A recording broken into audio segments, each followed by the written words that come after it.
Mən Məhrəmova Gülzar, hal-hazırda Azərbaycan Texnologiya Universitetində 2-ci kursda təhsil alıram. Təhsilimlə yanaşı sosial fəaliyyətimə də önəm verən bir gəncəm. Hal-hazırda Bilkəmli Tələbə Təşkilatının Azərbaycan Texnologiya Universiteti üzrə koordinatoruyam. Koordinatorluq müddətimdə bir çox layihələrdə layihə rəhbərliyi kimi iştirak etmişəm. Bununla yanaşı Gənclər Fondu və Gənclər və İdman Nazirliyinin bir çox layihəsində və kamplarında fəal iştirakçı kimi iştirak etmişəm. Bunlarla yanaşı həmçinin QHT və könüllü təşkilatlarında fəal könüllü olmuşam və hal-hazırda könüllü fəaliyyətlərimi davam etdirirəm.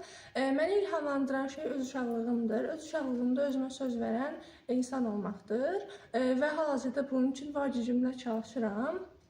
Layihəm haqqında qısa məlumat versəm, Azad Mirzə Gəncəzadə inkişaf proqramına qoşulmaqda əsas məqsədim Azərbaycan dilində balaca uşaqlar üçün olan kontentlərin az olmasıdır. Bu da məni narahat edir. Mən öz Balaca Qəhrəmanlar adlı YouTube kanalımda Azərbaycan dilində animasiyalar hazırlayıb burada paylaşmağı planlayıram.